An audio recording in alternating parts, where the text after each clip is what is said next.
महाराष्ट्र के संभाजीनगर में फैक्ट्री में लगी भीषण आग, हादसे में जलकर 6 लोगों की मौत। फायर ब्रिगेड की टीम ने आग पर पाया काबू। आग लगने के समय 10 से 15 मजदूर कंपनी में थे मौजूद, कई भागने में हुए कामयाब। फैक्ट्री में बनाया जाता है हाथ का दस्ताना। आग लगने के समय सो रहे थे सभी कर्मचारी। दिल्ली, यूपी समेत 7 राज्यों में कोहरे को लेकर अलर्ट। मौसम विभाग के मुताबिक उत्तर भारत पर कोहरे का कहर रहेगा जारी। दिल्ली एयरपोर्ट पर कोहरे की वजह से विजिबिलिटी हुई कम, 80 फ्लाइट्स हुई लेट, यात्रियों को करना पड़ रहा है घंटों इंतजार। दिल्ली पर कोहरे के साथ प्रदूषण की मार, कई इलाकों में हवा में प्रदूषण खतरनाक स्तर पर पहुंचा। मुंडका का AQI लेवल 431 पर पहुंचा।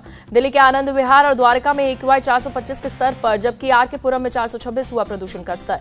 दिल्ली में गिरते तापमान ने बेघर लोगों की बढ़ाई परेशानी, शेल्टर होम्स में ले रहे हैं शरण। हिमाचल के कुल्लू में न्यू ईयर का जश्न मनाने पहुंच रहे सैलानी, ठंड से बचने के लिए अलाव का ले रहे सहारा। बर्फ की सफेद चादर में ढका गुलमर्ग देखने भारी संख्या में पहुंच रहे पर्यटक। गुलमर्ग से सटे द्रंग इलाके में भी पारा गिरा, वाटरफॉल और झील जमी। नए साल से पहले राजधानी दिल्ली में बढ़ाई गई सुरक्षा, दिल्ली पुलिस कर रही है वाहनों की चेकिंग। दिल्ली के राजीव चौक मेट्रो स्टेशन से आज रात 9 बजे के बाद एग्जिट पर रोक, एंट्री जारी रहेगी। नोएडा में 31 दिसंबर और 1 जनवरी को धारा 144 रहेगी लागू। गौतम बुद्ध नगर पुलिस ने किया अनाउंस। यूपी में नए साल की सुरक्षा को लेकर JCP लॉ एंड ऑर्डर का बयान, कहा शराब पीकर गाड़ी चलाने वालों के खिलाफ होगी कार्रवाई। उपेंद्र अग्रवाल ने कहा बार और क्लबों की जिम्मेदारी, क्षमता से ज्यादा लोगों को बैठने की ना दे अनुमति, तय समय के बाद बंद करें म्यूजिक। चंडीगढ़ में नए साल को लेकर प्रशासन अलर्ट, अतिरिक्त पुलिस बल तैनात, वाहनों की भी हो रही है चेकिंग। नए साल पर सुरक्षा व्यवस्था को लेकर हिमाचल प्रदेश पुलिस की तैयारी पूरी। SP कुल्लू ने कहा अतिरिक्त जवान किए गए तैनात। SP कुल्लू साक्षी वर्मा ने बताया कुल्लू में फिर से बढ़ी पर्यटकों की संख्या, अलग अलग जिलों के यातायात विंग करेंगे मदद। हैदराबाद पुलिस की भी नए साल को लेकर तैयारी चुस्त, ओवर स्पीडिंग के खिलाफ होगी सख्त कार्रवाई। पुलिस कमिश्नर के श्रीनिवास की लोगों से अपील, बिना नशा किया हुआ एक व्यक्ति रखे अपने साथ ताकि सुरक्षित घर जा सके। अयोध्या राम मंदिर पर सियासत हुई तेज, कांग्रेस नेता अधीर रंजन चौधरी ने बिना BJP का नाम लिए कहा राम का नाम कर रही है छोटा। अधीर रंजन ने मुर्शिदाबाद में कहा राम मंदिर कोर्ट के फैसले के बाद बन रहा, इस पर किसी को आपत्ति नहीं, एक पार्टी राम का नाम लेकर प्रचार करने में लगी।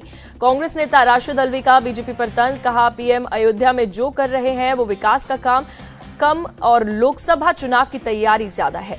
PM मोदी और CM योगी को राशिद अल्वी ने दी नसीहत, बोले इस बात का रखे ध्यान विकास एक जगह तक ना रह जाए सीमित। राम मंदिर प्राण प्रतिष्ठा के लिए निमंत्रण ना मिलने पर बोले उद्धव ठाकरे, मुझे निमंत्रण की जरूरत नहीं, जब मन करेगा रामलला के दर्शन करूंगा। उद्धव ठाकरे ने राम मंदिर पर सियासत नहीं करने की अपील की, कहा राम मंदिर BJP सरकार नहीं बना रही, सुप्रीम कोर्ट के आदेश के बाद बन रहा। शिवसेना सांसद संजय राउत का तंज, BJP के लिए बस यही कहना बाकी है, हमारे उम्मीदवार श्री राम रहेंगे। राम मंदिर के उद्घाटन पर बोले फारूक अब्दुल्ला, भगवान राम सिर्फ हिंदुओं के नहीं वे पूरे विश्व के राम है। राम मंदिर प्राण प्रतिष्ठा समारोह पर बोले कांग्रेस नेता गुलाम अहमद मीर, धर्म का राजनीतिकरण ठीक नहीं। PM के अयोध्या दौरे पर बोले SP चीफ अखिलेश यादव, लोग नौकरी रोजगार ना मांगे इसलिए ये सभी कार्यक्रम हो रहे। राम मंदिर प्राण प्रतिष्ठा का निमंत्रण ठुकराने वालों पर बरसे BJP सांसद दिलीप घोष, कहा जो राम का नहीं वो भारत का नहीं। अयोध्या में PM मोदी ने जनसभा को किया संबोधित, कहा पूरी दुनिया को 22 जनवरी का इंतजार, राम ज्योति जलाकर सभी लोग मनाएं दीपावली। देशवासियों से PM की अपील, 22 जनवरी के बाद सुविधा अनुसार अयोध्या जरूर आए, बेवजह भीड़ करने की जरूरत नहीं है। स्वच्छता को लेकर भी PM की अपील, मकर संक्रांति से 22 जनवरी तक मंदिरों में चलाए स्वच्छता अभियान। PM ने सरकार के कामों को गिनाया, कहा भगवान राम के साथ लोगों को भी मिल रहा है पक्का घर। बेहतर सड़क रेल कनेक्टिविटी से जुड़ी अयोध्या में रोजगार के नए अवसर बन रहे हैं, PM का बयान। CM योगी ने PM को दिया धन्यवाद, कहा नए भारत की नई अयोध्या का निर्माण हुआ, 500 वर्षों का इंतजार खत्म हुआ। PM आवास योजना के लाभार्थियों के बच्चों से मिले CM योगी, CM ने बच्चों का जाना हाल। केंद्रीय मंत्री गजेंद्र सिंह शेखावत ने जताई उम्मीद, कहा आने वाले दिनों में अयोध्या सांस्कृतिक राजधानी बनेगा। जनसुराज के सूत्रधार प्रशांत किशोर का बयान, लोकसभा चुनाव में राम मंदिर बड़ा मुद्दा नहीं, इससे BJP को नहीं होगा फायदा। वंदे भारत एक्सप्रेस का स्वागत करने नई दिल्ली रेलवे स्टेशन पहुंची केंद्रीय मंत्री मीनाक्षी लेखी, कहा रखी जा रही है 2047 की नींव। मीनाक्षी लेखी ने कहा भारत में इस वक्त दौड़ रही है विकास की लहर, PM ने हमें समझाया विकास भी और विरासत भी। दिल्ली बीजेपी अध्यक्ष ने अयोध्या नई दिल्ली वंदे भारत का किया स्वागत। आनंद विहार रेलवे स्टेशन पहुंचे थे वीरेंद्र सचदेवा। वीरेंद्र सचदेवा ने कहा, दिल्ली और अयोध्या के बीच यात्रा का समय घटकर सिर्फ 7 घंटे बचा, विकास की राह पर देश। रेल मंत्री से महाराष्ट्र के सीएम एकनाथ शिंदे की मांग, मुंबई से अयोध्या के बीच चलाएं ट्रेन। पीएम मोदी आज मन की बात के जरिए देश को करेंगे संबोधित। सुबह 11 बजे आकाशवाणी पर प्रसारित होगा 108वां एपिसोड। पीएम मोदी मन की बात में फिट इंडिया पर करेंगे चर्चा। हेल्थ स्टार्टअप से जुड़े युवा शेयर करेंगे अपने अनुभव। बीजेपी अध्यक्ष जेपी नड्डा लखनऊ के ट्रांसपोर्ट नगर में सुनेंगे मन की बात। पार्टी के कार्यकर्ता भी मौजूद रहेंगे। आम आदमी पार्टी की राष्ट्रीय कार्यकारिणी और राष्ट्रीय परिषद की आज बैठक। अरविंद केजरीवाल वीडियो कॉन्फ्रेंसिंग के जरिए करेंगे बैठक। राजस्थान में सुरेंद्र पाल टीटी को राज्य मंत्री बनाए जाने पर विवाद। चुनाव जीतने से पहले ही नियुक्त किए गए मंत्री। सुरेंद्र पाल टीटी श्रीकरणपुर विधानसभा सीट पर होने वाले उपचुनाव में बीजेपी के उम्मीदवार। 5 जनवरी को होना है चुनाव। सुरेंद्र पाल टीटी ने चुनाव जीतने पर जताया भरोसा। कहा, श्रीकरणपुर की जनता समझदार, हम चुनाव जीतने के लिए लड़ रहे हैं। सुरेंद्र पाल टीटी ने राज्य मंत्री बनाए जाने पर कहा, मुझे मंत्री बनाकर सरकार ने सिख समाज को सम्मानित किया। सुरेंद्र पाल टीटी को मंत्री बनाए जाने पर कांग्रेस हमलावर। प्रदेश अध्यक्ष गोविंद सिंह डोटासरा ने कहा, श्रीकरणपुर के मतदाताओं को लुभाने की कोशिश की जा रही है। गोविंद सिंह डोटासरा ने चुनाव आयोग में शिकायत की बात कही। बोले, बीजेपी ना संविधान को मानती है ना चुनाव आयोग को मानती है। राजस्थान में 27 दिन बाद हुआ मंत्रिमंडल का विस्तार। 22 विधायकों ने ली मंत्री पद की शपथ। किरोड़ीलाल मीणा, गजेंद्र सिंह खिंवसर, राज्यवर्धन सिंह राठौड़ बनाए गए कैबिनेट मंत्री। बाबूलाल खराड़ी, मदन दिलावर भी कैबिनेट मंत्री बनाए गए। संजय सिंह, गौतम कुमार, झाबर सिंह खर्रा, हीरालाल नागर राज्य मंत्री स्वतंत्र प्रभार बनाए गए। मंत्री पद की शपथ लेने के बाद बोले किरोड़ीलाल मीणा, पेपर लीक को रोकना, महिला सुरक्षा और भ्रष्टाचार मुक्त सरकार हमारी प्राथमिकता। राज्यवर्धन सिंह राठौड़ ने कहा, मेहनत के साथ जनता की सेवा करूंगा, यह मौका सबको नहीं मिलता। मध्य प्रदेश में हुआ मंत्रियों के विभागों का बंटवारा। सीएम मोहन यादव ने गृह मंत्रालय अपने पास रखा। कैलाश विजयवर्गीय को सौंपा गया नगरीय विकास एवं आवास मंत्रालय। प्रहलाद पटेल बनाए गए पंचायत एवं ग्रामीण विकास मंत्री। डिप्टी सीएम जगदीश देवड़ा को वित्त मंत्रालय की जिम्मेदारी मिली। डिप्टी सीएम राजेंद्र शुक्ला को लोक स्वास्थ्य और चिकित्सा शिक्षा विभाग सौंपा गया। मध्य प्रदेश विधानसभा के अध्यक्ष बनने पर बोले नरेंद्र सिंह तोमर, कहा, मैं निष्पक्षता से करूंगा काम।